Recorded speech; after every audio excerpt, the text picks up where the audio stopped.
Hey, selamat datang di Jam Film. Halo semuanya, apa kabar? Bagaimana keadaan kalian? Masih jadi korban PHP? Kali ini saya akan mengulas sebuah film yang bertemakan bawah laut, di mana ada sebuah stasiun pengeboran minyak raksasa di Palung Mariana. Inilah Underwater. Film ini dirilis pada tahun 2020 lalu, menceritakan sebuah stasiun pengeborannya mengalami sebuah ledakan, sehingga hanya menyisakan beberapa karyawan saja, dan mereka harus berjuang untuk bisa bertahan hidup dan keluar dari stasiun itu. Selain tekanan bawah laut yang akan menjadi cobaan dari perjuangan mereka, nyatanya ada sebuah makhluk yang menguasai lautan dalam sana, yang sengaja menghancurkan stasiun ini. Bagaimana jalan ceritanya? Penasaran? Tapi sebelumnya, yang suka dengan channel ini, bisa kalian tekan tombol subscribe dan tinggalkan komen di bawah sini ya. Jangan bandingkan channel ini dengan channel besar seperti EQ7, Sakahayang ataupun Magen Nonton, karena jika mereka digabungkan menjadi satu dan membentuk sebuah organ tubuh manusia, Jam Film hanyalah pentil mereka. Baiklah, tidak perlu lama-lama lagi, mari kita putar intronya. Here we go.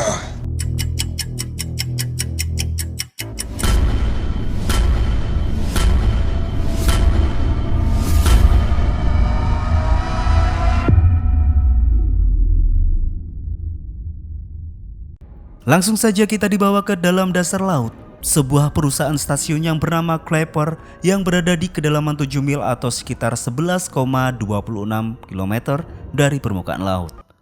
Di sana kita diperkenalkan dengan wanita bodol, kita panggil saja dia Nora, gak pakai madam.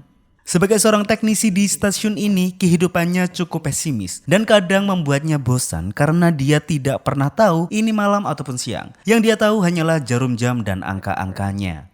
Pada waktu itu, meskipun Nora berada di kedalaman laut, dia tidak pernah lupa untuk yang namanya sikat gigi setelah mandi. Habis mandi kutolong ibu. Dia malah mendapati sebuah kebocoran. Dan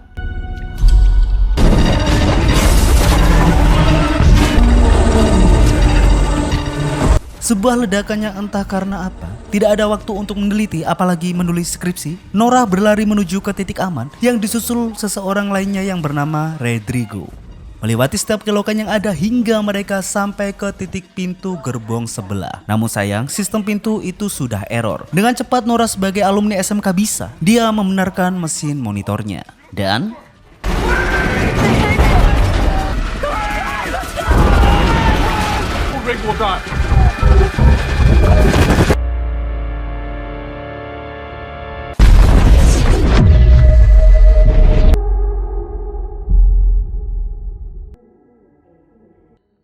sangat beruntung Nora masih bisa selamat. Dengan sisa tenaga yang ada, Nora membantu Rodrigo yang masih sawan dengan keadaan ini semua.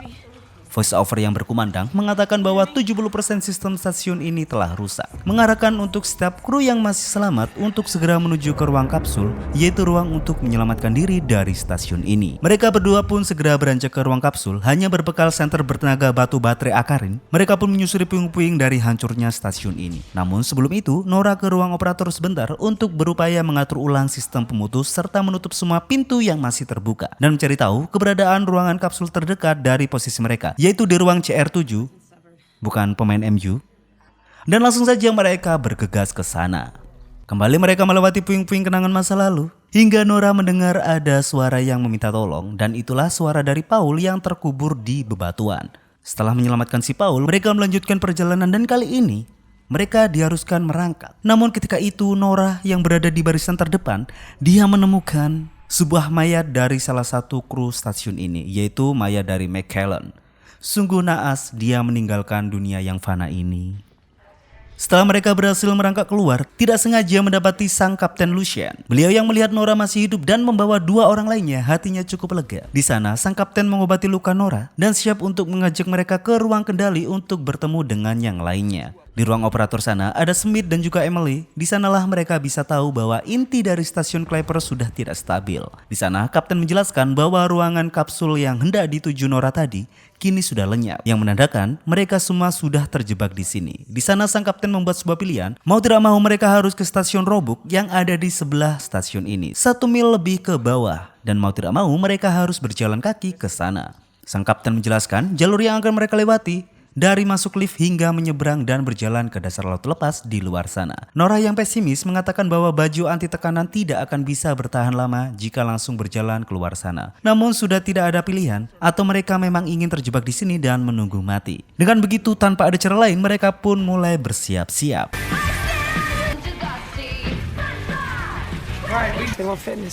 Kali ini mereka akan benar-benar bertaruh. Hanya dengan mengandalkan baju yang mirip astronot itu, mereka akan mengarungi dasar bumi ini. Di sana entah kenapa Emily memperhatikan lukisan di dinding stasiun itu. Dia mengatakan bahwa sudah pernah ada yang melakukan perjalanan di luar sana. Sungguh dramatis, hingga sempak ungu Smith compang-camping. Setelah semua dirasa telah selesai, mereka pun siap menaiki lift dan siap menerima tekanan bawah laut. Semua anggota ragu, namun tidak ada cara lain. Mereka pun turun lebih dalam. Let's go. Put the sand crates and follow all safety protocols. Hey, what's so funny? Come on. Yes, you can. Yes, you can. Yes, you can. You just follow the pipeline. You can do it. Come on, come on. Ready? We have to move. Barbers. This one's next. Let's go. Take us down. You don't know where it's from a book. Let's go.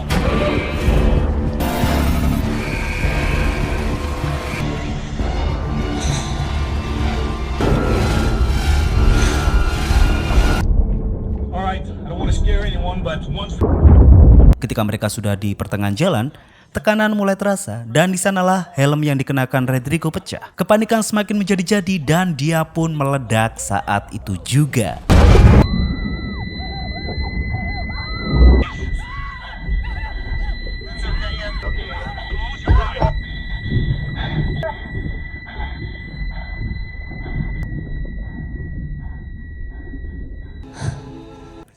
Perjalanan baru saja dimulai, namun mereka sudah berduka. Di sana Nora ingat bahwa sebenarnya Rodrigo telah berkorban menukarkan helm yang sempurna itu ke Nora dan dia lebih memilih helm yang sistemnya kurang sempurna. Alhasil, Rodri tidak bisa menahan tekanan bawah laut tadi. Berduka berkepanjangan tidak akan merubah keadaan. Mereka harus melanjutkan perjalanan.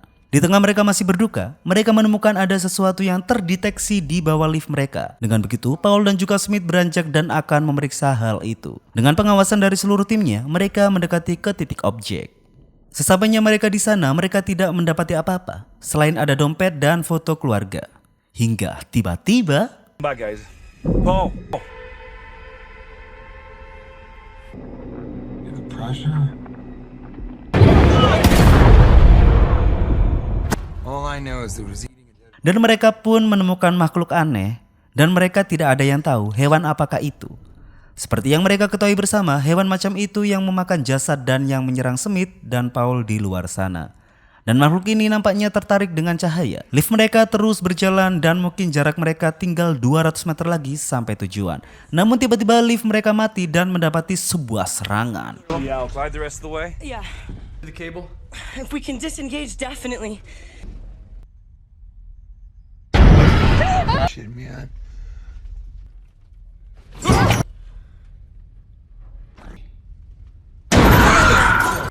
Semacam mereka dikejar karena telah mencuri anak makhluk itu. Setelah ketegangan menutup pintu palka, di balik jendela mereka melihat sesuatu. Sekarang lift yang mereka gunakan berguncang hingga kabel lift itu putus. Dengan begitu mereka harus loncat dari lift sebelum lift itu menabrak dasar lautan.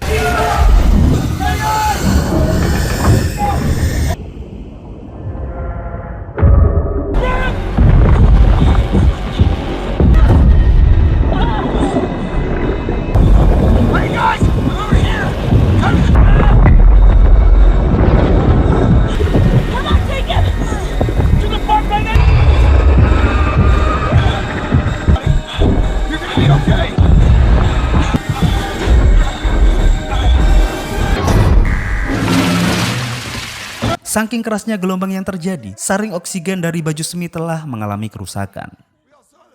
Setelah ditangani, lanjut mereka akan menuju ke ruangan midpoint dengan menggunakan kereta terowongan.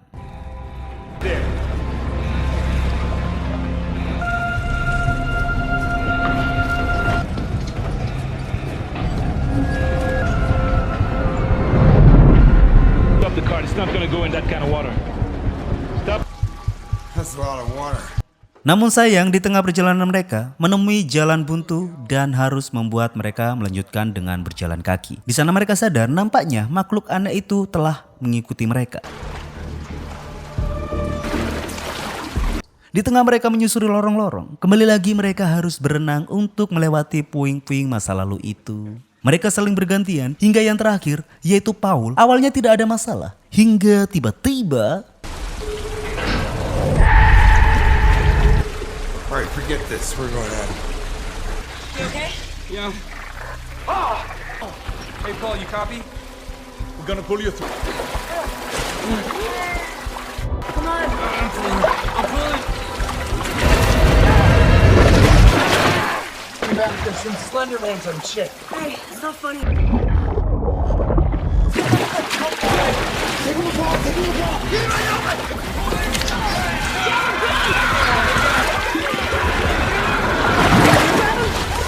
akibat tarikan yang Paul alami dan merusak baju di bagian kakinya, Paul pun tewas. Mereka semuanya lari tercompang-camping hingga mereka sampai ke tempat aman. Namun tetap saja mereka berduka atas tewasnya Paul. Di sana Emily bergumam, dia telah sadar bahwa manusialah yang bersalah. Mereka sangat serakah. Dengan keserakahan itu, manusia menjamah tempat yang seharusnya tidak boleh mereka jamah. Makhluk penunggu di sini pun murka. Di sana kapten tidak ambil pusing, tim ini harus segera bergerak kembali. Dan perjalanan kali ini akan benar-benar sangat menegangkan, di mana mereka akan berjalan keluar untuk menuju ke stasiun Roebuck. Mereka akan berjalan secara langsung di dasar lautan. Ada kesalahan sedikit saja di baju yang mereka gunakan, tubuh mereka akan hancur berantakan dimakan tekanan bawah laut.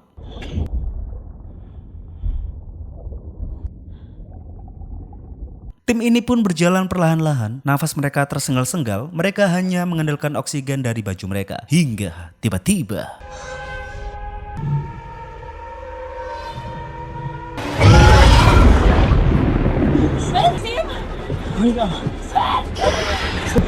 Smith yang berjalan paling belakang hilang dari barisan. Sang kapten yang sangat tanggap, dia berhasil menemukan Smith yang nampaknya diseret oleh sesuatu makhluk. Ketika sang kapten berhasil menarik Smith untuk keluar dari goa, tiba-tiba Samantha, can you forget the gun? Cal.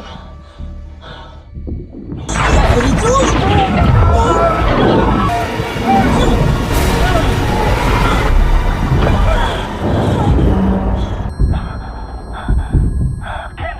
tali yang dikaitkan di tubuh Nora itu ditarik oleh sesuatu hingga dia terbang ke atas. Di sana sang kapten berhasil mengikuti Nora dan melawan makhluk yang entah apa itu. Dan yang membuat semuanya hancur adalah sang kapten ditarik oleh makhluk itu ke atas. Nora yang tidak mampu menahan pun, pegangan kapten terlepas dan di sanalah baju sang kapten tidak bisa menahan tekanan dan meledak saat itu juga. No. Don't do that.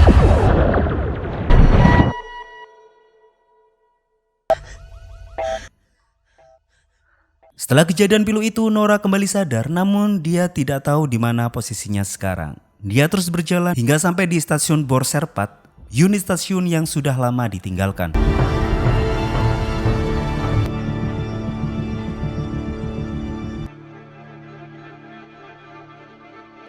Sesampainya dia di dalam, dia membasuh luka-lukanya. Menangis di bawah shower adalah ketentraman paling berharga yang dimiliki Nora.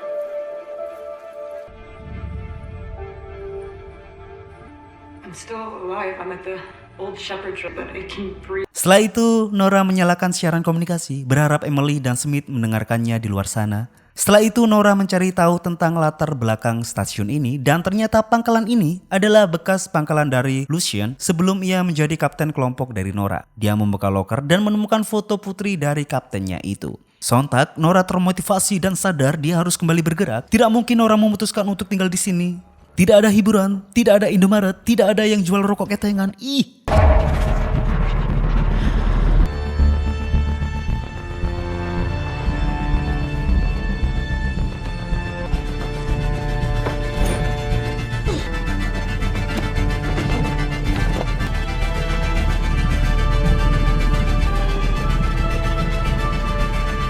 Setelah menemukan senjata dan baju yang baru, Nora kembali menyusuri dasar lautan. Dia terus berjalan dan mendengar transmisi suara dari Emily.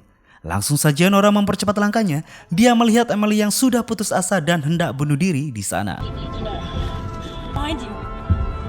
Hey, can you hear me? Emily! Emily, open your eyes. It's me. Nora pun menggapai Emily dan menyadarkannya kembali. Setelah Emily sadar dari keputusasaannya itu, mereka akan menuju ke stasiun Roebuck dan terus menyeret Smith yang belum sadarkan diri itu. Di perjalanan sana, mereka terus mengobrol. Nora bercerita tentang keseruan menonton jam film, hingga mereka tak sadar sudah hampir sampai di stasiun Roebuck.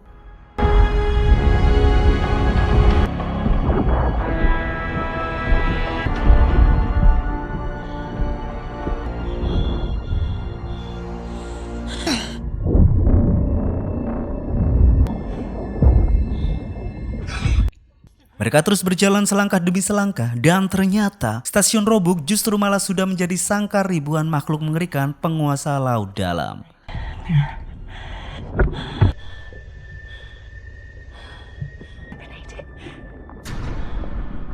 Inside.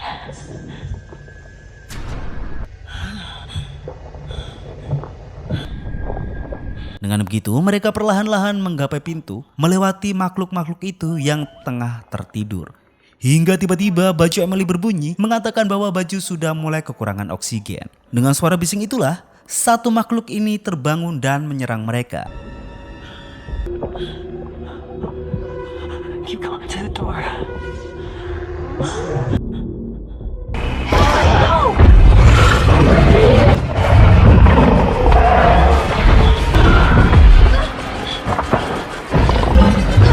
Apesnya, kali ini Nora yang mendapati sebuah serangan. Dia dimakan bulat-bulat kayak lalapan. Untunglah Nora yang membawa senjata menekan pelatuknya tepat di perut monster itu. Nora berhasil, namun sesuatu yang lebih mengerikan telah terjadi.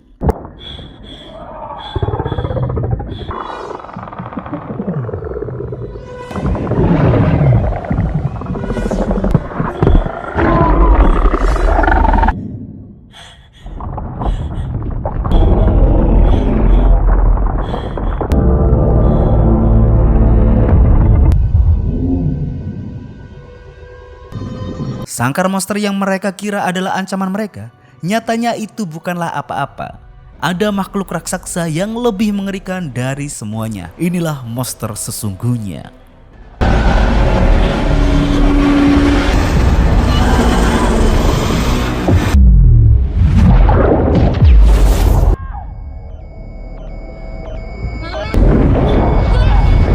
Oxygen level. Warning. Oxygen levels critical.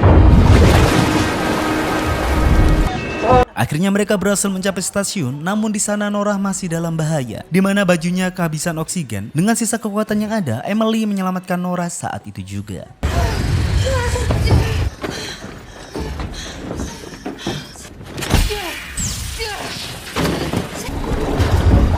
Setelah semuanya selesai, mereka bertiga segera mencari ruangan kapsul. Dan mereka melihat dengan mata kepala mereka sendiri, sosok monster yang mereka kira mitos kali ini benar-benar ada.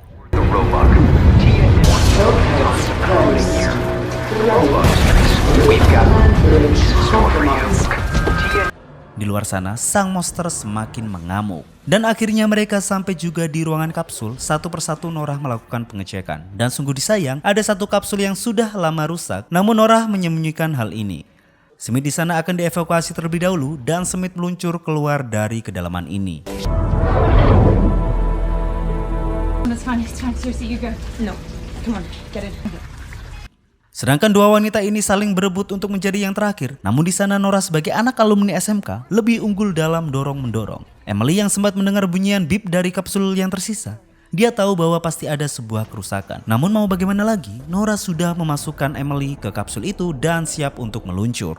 Sekarang tinggal Nora sendirian di sini. Dia merenung, mungkin inilah akhir hidupnya. Tidak ada jalan lagi bagi Nora. Lalu dia melihat ke sisi monitor bahwa kapsul teman-temannya yang tengah meluncur untuk ke permukaan tengah dikejar oleh makhluk-makhluk itu. Nora yang sudah menemukan keputusannya, dia berniat untuk meledakkan tempat ini. Mungkin inilah cara dia memusnahkan monster itu. Yang artinya dia juga berkorban demi keselamatan teman-temannya yang menuju atas sana. Dan terjadilah.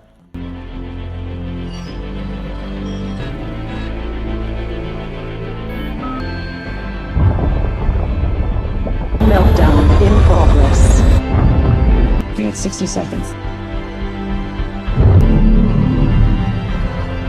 You lose 3, 2.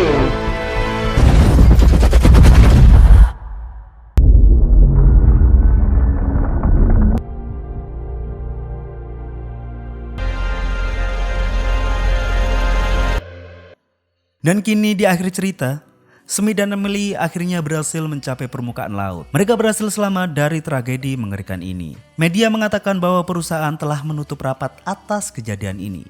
Wawancara dalam bentuk apapun tidak diperbolehkan. Dan yang lebih membuat miris adalah perusahaan akan membangun kembali pengeboran ini. Yang pada akhirnya kecelakaan yang mengerikan ini tidak akan pernah keluar ke publik dan akan tetap menjadi isu dari mulut ke mulut. Dan film pun tamat. Akhir yang menuai kebencian di hati kita. Manusia memang benar-benar serakah. Pengorbanan Nora tidak akan pernah ada artinya di mata para elit-elit global tersebut. Merekalah monster-monster sesungguhnya.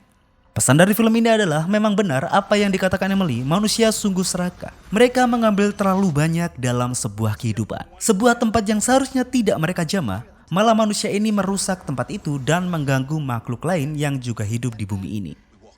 Sekian dari Jam Film, jangan lupa subscribe dan nyalakan gongnya agar kalian tidak ketinggalan video-video selanjutnya. Salam ending dari channel amatir ini, see you in the next video dan dadah!